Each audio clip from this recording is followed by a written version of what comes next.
Hey y'all, it's Andrea here at VW Family Farm, and welcome back to the homestead, welcome back to the greenhouse. I just wanted to spend a few minutes with y'all today and talk about some of the things that have been going on and our take on it, and maybe some things that you can do to get through this time.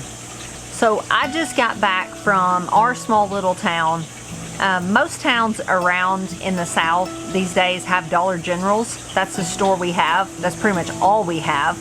And so that's a place you can get, if you're not familiar, you can get a few groceries as well as like household items, and it's just kind of a old-timey, what would be like a general store. It's not old-timey by any means, but it's got a little bit of everything and not a lot of any one thing, I guess you'd say. But it is crazy. It's usually a hopping place because it's all we have. But it was like a ghost town. There was very few people there. The shelves are bare. There's no bread at all. And I mean, even the bread that people wouldn't buy a few weeks ago is gone. We know several different people who actually have bread routes, and that's what they do for a living, is drive around and deliver bread. And y'all would be shocked at the amount of bread that's called day-old bread that gets pulled off the shelves. It's usually not even out of date, and it's pulled off the shelves for one reason or another. I don't know what their reasons are for doing that, but it just gets thrown away a lot of times. We've gotten just huge, they call them peanut sacks, those white sacks that you see us with here on the farm, full of feed. They'll hold 1,500 pounds of feed, if that tells you how big they are. We've gotten those full of bread before for next to nothing because they don't have anything to do with it. And now all of a sudden, even the bread that's not desirable usually, that people don't want to buy, all of it's gone. The lady actually told me at the store that they restocked yesterday and it's gone again. It's wild times, y'all. It really is. And now today the news is that China could withhold ingredients for us to be making our own fever reducers and stuff. So, I mean, that's another wild thing, because this virus, I know you've heard about the high fevers people are having, and now we're not going to be able to get medicine. And so all those things, if you let them get to you and you play the what if game, and if you stay on Facebook especially, I don't know what it is, but Facebook seems to be one of the more dramatic social medias, I guess. That's where you see a lot of just posts that just incite fear, because people are, quite frankly, posting things that they have no idea what the source of those things is, that is then inciting panic in people. And if you do that and then you go to the store like I did, it's easy to get swept away by fear and anxiety and depression, just thinking about what is going to happen. It's scary times, especially if you have kids and if you have older people in your life, especially. On this one, they're saying kids aren't being hit as hard, but older people are just dying by the droves, it sounds like, overseas. And that's scary when people you love are in that older category.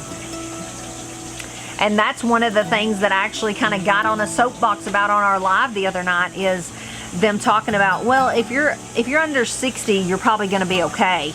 And that how we're hearing about in other places how people over 60 weren't offered hospital beds and all that. And I know those were extreme circumstances because their healthcare system was collapsing and all that. But to me, that bothers me to hear people talk about older people like that. That if you're under this age, then you're valuable and you're going to be fine, and don't worry about it. It's just the older people that are affected.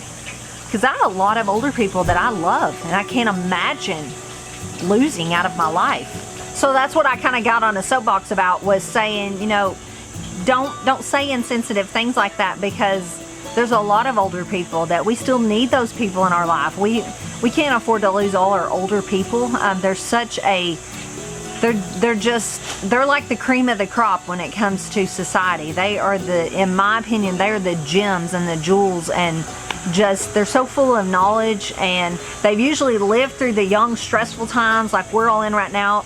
They've mellowed out, and they're just beautiful people. And so that kind of bothers me. But what I was getting at about like going out in town and hearing all that about all the age groups dying and all that. So say you're one of those older people and you hear that, and that strikes fear, as well as just all the things you see in town. It's really just kind of, it's just a strange feeling right now. It's every day it seems like we wake up, and I ask Ben because he really keeps up with stuff a lot better than I do. I usually get busy with the kids and homeschooling and all kinds of stuff, and but he keeps up with all that, and I'll say, what is it today? What's the story today? And it's just strange. It feels like we are living in some kind of weird movie or something. I never would have thought this would have happened, and especially in America. I know we are prepared, and we've been living like this for a long time, but if I'm completely honest, deep down, I never really thought things would just shut down like they have. I thought there would come a time where we would need to live like we do now, but I didn't think it would look like this. I don't know what I thought, but it wasn't this. But I am someone who lived a lot of my life until I was well into an adult, really until I had kids. I lived in a pretty much crippling fear. And by that I mean I was the kid growing up that, of course we live in the South, and I always have, so we've always dealt with spring storms and tornadoes and things. I was the kid that I wanted us all, we had no safe room or shelter or anything like that back then. There was very few storm cellars around, and just most people I knew didn't have one. No one had these safe rooms that were in their house. It was usually a dingy, like musty hole in the ground people would go get in, and we didn't even know anyone that had one. So I would want to get in the bathtub and cover up. We had a little mattress, and I'd want my mom and dad to get in there with me, and of course they'd laugh. They wouldn't get in there. My dad's out looking in the driveway, looking around for the storm, and mom's just sitting in the bathroom with me. She's sitting on the toilet with it closed, and I'm in the tub covered up crying because I had such a fear of storms. I would ride in the back of the car in crazy thunder and lightning storms when we go somewhere with my head covered up. I was scared to stay by myself. I was scared of this and that, and I was scared of like my parents dying. I just had all these fears. A lot of them were not rational because yes, we do live in tornado alleys, what they call it, but I've never been hit by a tornado. And I know they demand a certain amount of respect, but they don't demand me to live my whole life in fear of them. And same thing just with other things in my life that I've been afraid of. And I've joked with y'all in the past a little while about being afraid of roosters. But I really am afraid of roosters. I know it's so irrational. Ben's like, they're so small, you could pick it up if it's flogging you. I know that in my head, but getting it down to connect with my heart and letting that go is a hard thing for me. So I have gotten so much better. It's not something I deal with on a daily basis like I used to. Fear. I stay by myself all the time. I'm a brave girl now. I do so many more things than I ever thought I could. Ben has been patient with me, but also over the years he's had to show me a bit of tough love. And just show me that, you know, you can trust me. I have your best interest at heart, and you can trust God. And He has your best interest at heart. And you got to let the rest go. And so that's what I've done over the years with fear. And then situations like this come up. And if you let yourself, you could let this crazy hysteria, all this mess that's going on around us, just really cripple you. Especially if you're someone who tends to have fear and anxiety and depression and all kinds of things like that anyway, this could really hit you hard. So I just encourage you today, stay strong. We have had things sweep through this nation before that while yes, they were major events, you came out the other side. And you came out stronger, and the Lord protected you. And I am just believing in my heart and in my spirit that this is going to be okay. I know that all the cancellations and everything have got us all a little rattled, because that's something we've never seen before. National like tournaments and sporting events and things that we know by them canceling, they're losing millions of dollars, if not billions. That's just unprecedented. It's something I haven't seen in my lifetime. Us canceling the shindig was hard, and it's been stressful trying to get everyone's money refunded. We don't want to wind up shorting anyone or overpaying anyone and not having money to pay someone else and all that. So believe me, it's been stressful, but I do try to keep it in perspective that it's nothing compared to some of these events that have been canceled and what people are dealing with. But I just encourage you, take heart. Those are being canceled for our safety, and what I'm hoping will come out of this is that maybe it all has been blown out of proportion and it's gonna be fine. But you know what? That is okay with me.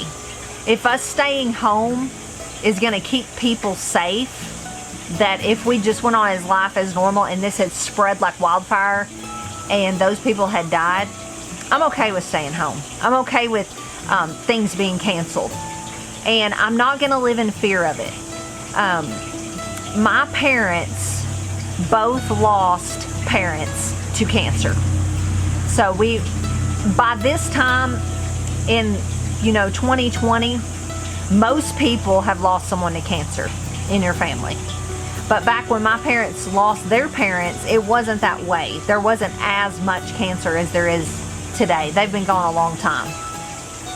And just my whole growing up life, I remember my dad saying, because my mom would worry about it because her mom died of breast cancer, and that was when they were just first learning about it and saying, it's hereditary. If your mother died of it, you better be getting screened and all that, because there's a good chance you will.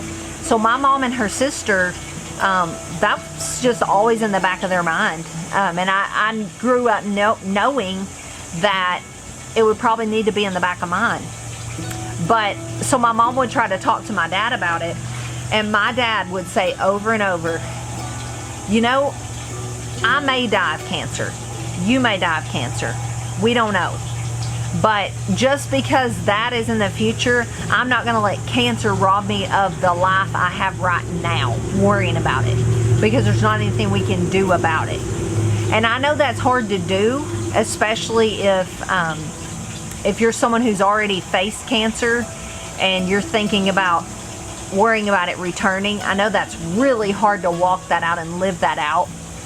But I've always carried with me that he said that, like whatever the future holds, worrying about it and letting it rob you of your peace and your life now, it's just taking more of your life. So that's what I'm trying to remember in this situation. Chances are, all of us, every one of you watching this right now is going to be fine, statistically, and chances are. But really and truly, worrying about it is only making us miserable and fearful in the present. It's just taking this time right now from us. And so that's why I wanted to wrap up saying today is this time right now. The social calendar for most of us has been wiped clean. It's a clean slate. You don't really have a choice about it.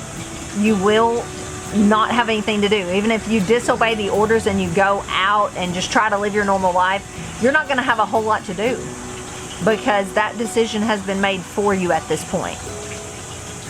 Now, we have a few choices. We can be miserable and just wishing everything was back to normal and that this never happened and just bury our head in the sand. I've seen people scoff at it. I've seen people make fun of others for stocking up on things.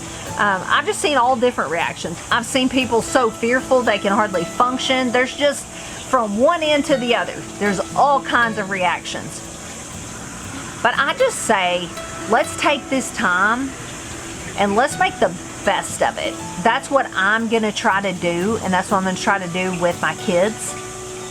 And if your kids are out of school and they go to school and now they're all of a sudden out, I've seen a lot of people offering online teachers as well as homeschool moms and all that saying, If you need help finding online resources, contact me and this and that. That's so kind. That's so selfless and kind to be willing to jump in and help someone. But I got another challenge for you. What if you don't make your kids' time out of school look just like school? What if instead of teaching them more book learning, we take that time and we teach them how to cook or how to fish? Because you can get out and go fishing and stay at a good social distance from everybody. Go take nature walks. Go dig up mushrooms and look at the mycelium under the ground. Don't eat them. Get out and go look at the flowers blooming and get some fresh air. Get some sunshine on your skin. Plant a garden, because you know what, guys? It's not too late. There's a lot of people saying, man, I wish I'd have been more prepared. But this is the perfect time to get prepared. Absolutely perfect time. Most of you here in the United States are coming into gardening season right now. You are by no means too late. I don't care if all you have is a balcony, or let's say you live in an apartment, you don't even have a balcony. I have seen so many of you send pictures that you're growing in your window or by your sliding glass door of your apartment. You don't even have a deck. So you can grow anywhere. And one cherry tomato plant will provide you with a ton of tomatoes. Yes, you may not be able to grow enough in an apartment to do a bunch of canning, but you can grow enough to eat fresh on for sure. So I challenge you, start that garden you've been dreaming of wherever you are. Don't wait on the perfect homestead or all this land or whatever, because you can do it. And it will not only provide you some fresh food, it'll get your mind off things. And it's such a great therapy. Like I said, don't try to recreate normal everyday life with things like school and all kinds of stuff. Have some fun. Watch movies together. Make popcorn. Put a puzzle together. All kinds of stuff. I've told my own kids, it's not the same as when you're shut in from a snow or ice storm when you have no power. We have full power and water and all those things. They're just asking us to stay home. So surely we can find some things to do. Call a friend that you've been so busy you haven't even had time to talk to lately. Call your parents if you're blessed enough to still have them in your life, or your sibling that you don't make enough time for and you haven't spoken to in a while. Those are just some things that came to my mind. Y'all have had so many great ideas that I've seen floating around. You can find things to do, and I just encourage you, make the best of this, because this could turn out to be such an awesome social reset for us and our families that we've been needing for a while. One thing I've been needing for a while is more time to meal plan and put thought into my family's meals so that we're eating healthy. And this has given me that time because I'm here every day. And so I've got time to make sure we've got a healthy supper that I'm cooking and to get it ready and all those things. It's been great for me in that regard. Emily and I are exercising every single day, feeling good and strong, and it's just been what we needed. We were fixing to go into a crazy busy time, and we still are, but all the things of going places and eating out and all that has been taken off the table. And so we are just going to make the best of this and push forward, and I just encourage y'all to do the same. I thank y'all for spending a few minutes with me. I hope this has meant something to someone. I appreciate y'all watching our channel, supporting our channel by clicking the links below, sending your friends our way. I thank you for all of that, and I'll see you guys later. God bless.